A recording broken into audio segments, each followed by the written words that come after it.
The Last of Us episode 7, entitled Left Behind, takes a lot of its cues from the DLC Left Behind. Kind of a play on the suspense of what was going to happen, maybe a little bit. I mean, did anybody really honestly think that Ellie was going to leave Joel behind? Like, did anybody honestly think, after all the stuff they'd gone through, after the major kind of argument they had, and then the instant gravity and the connection between those two characters wrapping up the end of their time in Jackson? Did anybody really think Ellie was going to leave Joel behind? Like, come on. But I guess they have to kind of like build up the suspense. Like, Ellie's going up the stairs, and oh no, there's Joel. He's going to die, and Ellie's going to leave him behind. But wait, there's more, of course. I mean, come on. I don't know. This episode was good because it told the DLC and injected it in the story, which kind of amplified some of the message of the DLC. So if you play the DLC, you obviously beat the main game by the time the DLC came out. And it just gives you a little bit more of a taste of kind of like who was Ellie beforehand. And in an interesting way, it kind of makes you appreciate the game a little bit more, at least in a different light, because you kind of see Ellie in a more humane way, if that's even possible. Obviously, you get to know her pretty well over her adventure with Joel. But the DLC does a really good job, I think, of kind of showing that side of Ellie. We haven't really seen that in the television show, largely because the way the show is kind of put together, it's following a very story-based drumbeat. I've talked about this on some of my other reviews, but you're missing out on all those little quips and those little jokes and those little gameplay moments, like them talking and fighting through, really difficult adversaries, because the TV show cuts out the gameplay. Obviously, that'd be a very weird show to watch Joel like creeping through a house for 45 minutes, opening and closing drawers and kind of crouching around and sneaking up behind enemies and killing them, right? So it has to cut all that out. So it jumps from story beat to story beat to story beat. The problem is you lose some of those little jokes and quips that really make you like the characters, and also that show you the two characters are growing closer together. So the fact that they decided to inject the DLC now, of all places, makes sense, because you need to show that strong connection again, even though we kind of ended the previous episode on it, with Joel and Ellie. You have to kind of show that strong connection. And this is the only way to do that, is to show the loss that Ellie had. So the Left Behind, the mall, and the whole sequence of events, kind of far-fetched in the sense that, of course, we're going to go, after we spend episodes showing how Tess could die because she stepped on a quadriceps, and somewhere like 200 miles away, the network of their like organs or whatever alerted a herd, which ultimately caused her demise.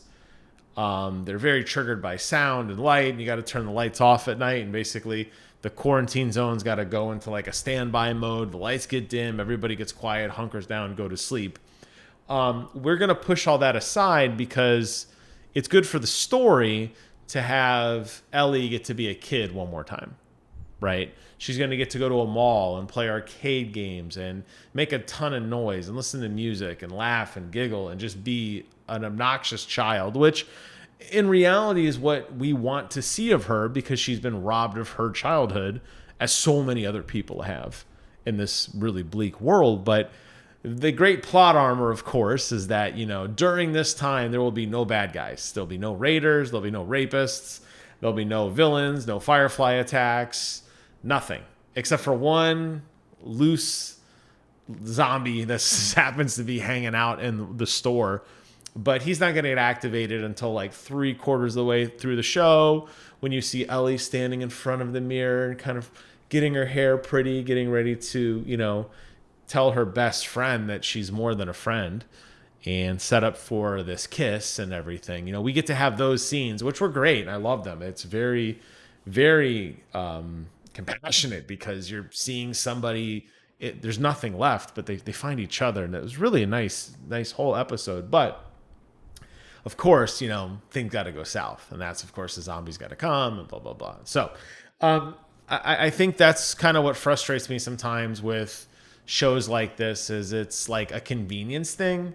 Like, think of how bleak the world was in like the first, second, and third episode, where now you get these long stretches of everything's fine. We're gonna just have characters. We're gonna focus on the character development. Everything's going to be peaceful for the length of time we need to tell a story, and then we're going to snap you back into the cold, harsh reality where you're going to then experience the doom and the gloom. So that has been one of my constant criticisms of the show. Unfortunately, this episode continues it laughably at sometimes, in my opinion, but it's still a phenomenal adaptation of the source material. And it was really nice to see Ellie kind of exploring that emotion, and starting to kind of understand who she is. Because if you played the game, Ellie is, she never comes off as anything other than kind of this like joking, innocent girl. She never really talks about any relation she has. Obviously, in the sequel, we see her really embracing a romantic relationship with other people. And that's awesome too, right? But you don't really get that sense until like maybe there's little hints in the first episode that she might be into, or in the first game that she might be into women, but it wasn't really cemented, I think, until the Left Behind DLC. So I'm glad they pulled that in early. I think it's going to make her character, it's going to be viewed differently. I hope with the way the world is and some of the nonsense that's going on, especially in my a hometown of Orlando with Ron DeSantis and this like hostile takeover of Disney because of the Don't Say Gay bill and all this nonsense. I hope people can look past, that's not a talking point that Ellie's gay. It's like, who cares? Like, okay, good, fine. I'm glad we got that out of the way. Let's get back to the story. I just hope that this doesn't dominate the press and everybody's going to say, oh, here we go. Here we go again. We have to have a character. The show's woke. Like, that's not, I don't believe in any of that personally, but I just hope that people don't just instantly gravitate to that. And if they do, I guess good riddance. We don't want you to watch a show with us anyway, because we don't like creeps or people who are making fun of other people, for sure, right? So I guess I'll just say that I'm glad that this happened when it did, and it was injected at a time that made sense. Now, in the game, recall that this period of time is very long. Nursing Joel back to health is kind of done in little segments. And I think we're going to get a tease of that leading into the next episode. And Ellie really has to grow up very quickly during this. She has to learn to hunt and clean and, nurse. You kind of get the impression that Joel's almost comatose for a very long time. The way that Ellie's taking care of him. He's so weak and tired. He could barely stand. He's got no energy. And this takes a long time for him to recuperate. I hope that this television show pays tribute to that in a meaningful way, because the swerve of the game was that you thought Joel was dead. You thought that Joel didn't make it because it's so Ellie focused, and she's just really she's not talking about him. She's just kind of doing her own thing. She seems kind of remorseful that she wasn't able to do more. She seems like she's got a lot on her mind. And you're like, oh my God, like, did he really die? It wouldn't surprise me in this universe, right? I mean, basically everybody that you know and love is not going to make it, right? We know that just the odds are stacked so far against humanity. Ellie is this long shot to, cure everything. But so that was a big swerve in the game. I'm curious to see how that translates into the show. Obviously, they're not going to go episode after episode of Pedro Pascal missing. I mean, he is the star of the show, right? He's the big draw. He's the guy. I mean, not to say that Bella Ramsey isn't, and Ellie's doing a phenomenal job as an actress, but come on, right? I mean, that's just the way the show is built. The game is so focused around Joel and always from Joel's perspective. So I hope they do this right. I hope that they don't rush through this the way I feel like they've rushed through so many other things before, where they just kind of like fast forward and they're like, okay, we got to hurry up. And we're just going to have one brief episode. We're going to introduce this new villain. We're going to kill her off. We got to get to the next thing. We're going to introduce Sam. Okay, he's gone. We got to move on to the next thing.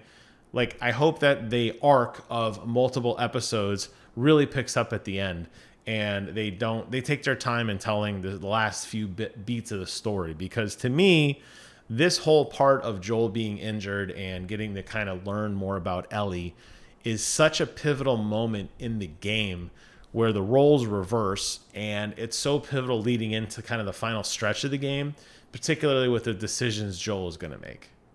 So I hope they do it right.